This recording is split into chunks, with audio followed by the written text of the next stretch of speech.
আসসালামু আলাইকুম, welcome to স্বপ্ন এগ্রো। এখন ঘড়িতে সময় রাত ৩টা ছুঁই ছুঁই। আছি তেলের পাম্পে, ফিলিং স্টেশনে।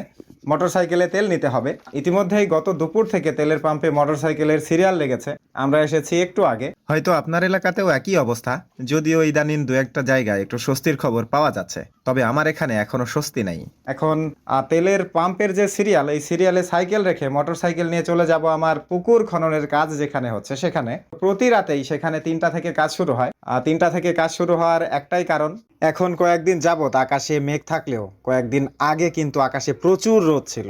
তখন দিনের বেলা কাজ করা সম্ভব হয়ে উঠতো না, অনেকটাই কষ্টকর হয়ে যেত কাজ করা, এমনিতেই মাটি কাটা কাজ, যার কারণে রাতেই কাজগুলো শুরু করা হতো। তাই তখন থেকেই রাতেই কাজ করার একটা অভ্যাস হয়ে এসেছে। তো তারই ধারাবাহিকতায় এখনও রাতেই কাজগুলো চলছে। আমি সেখানে গিয়ে লাইটগুলো অন করার পর কাজ শুরু হবে, তাই প্রতি রাতেই যেতে হয়। তাই শুনশান নীরবতা। আজকে যদিও পাম্পে তেল দিচ্ছে তাই দু একজন বেরিয়েছে, অন্যদিন হলে কারো কাকপক্ষীরও খোঁজ পাওয়া যায় না এই শেষ রাতে। ইতিমধ্যেই চলে এসেছি আমার ছোট পুকুর। ছোট পুকুরের পাশে যে ঘর রয়েছে আপনাদেরকে ইতিমধ্যেই জানিয়েছি, এখানে ব্যাটারি রাখা আছে, লাইট রাখা আছে, মানে আলো চালানোর যাবতীয় সরঞ্জাম। তো এটা নিয়ে এখন দুপাশে ফসলের মাঠের মধ্যে দিয়ে চলে যাব আমার বাগানে। বাগানের বিভিন্ন জায়গায় মাটি কাটা হচ্ছে।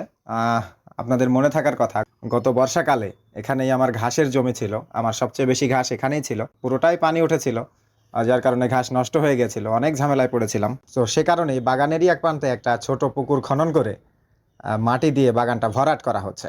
যদিও এবছর এখানে তেমন একটা ঘাস নেই, এখনো কেউ আসেনি। আমি লাইটগুলো অন করার পর চাচারা চলে আসবে। মাটি পুরো বাগানটা জুড়েই দেওয়া হচ্ছে, আপনাদের একটু দেখানোর চেষ্টা করছি। যদিও রাতে খুব একটা ভালো দেখানো যাচ্ছে না। বাগানের পুরোটা জুড়েই, এখানে নিচু বেশি সেখানে একটু বেশি পরিমাণ মাটি দেওয়া হচ্ছে, যেখানে উঁচু সেখানে একটু কম, এই আর কি। কাজের এখনও অনেক দিন বাকি, আরও অনেক কাজ করতে হবে। এখনও পুকুর খননের কিছুই করা যায়নি, শুধুমাত্র একটা শেপে এসেছে, এখনও গভীরতার কিছুই হয়নি। আমার আগের যে পুকুরে মাছ ছাড়া হয়েছে সেখানে মাছ দিয়েই এখানে কাজ শুরু করা হয়েছিল, সে কাজটা এখনও চলমান। তো যদিও আজকে এখানে আর বেশিক্ষণ থাকতে পারবো না, এখন আবার চলে যেতে হবে তেলের পাম্পে। ইতিমধ্যেই সকালের আলো ফুটেছে, পাম্পে অনেক মানুষ এসেছে। আমি যাওয়ার পর আবার ফিরে এসে দেখেছি অনেক লম্বা লাইন হয়েছে, যতদূর চোখ যায় শুধু লাইন আর লাইন, শুধু মোটরসাইকেল আর মোটরসাইকেল, যেন মোটরসাইকেলের শোডাউন চলছে।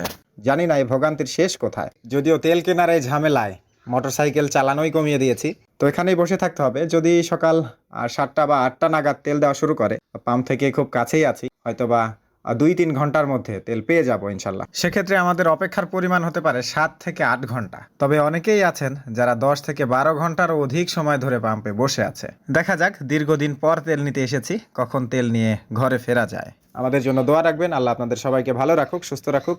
আসসালামু আলাইকুম।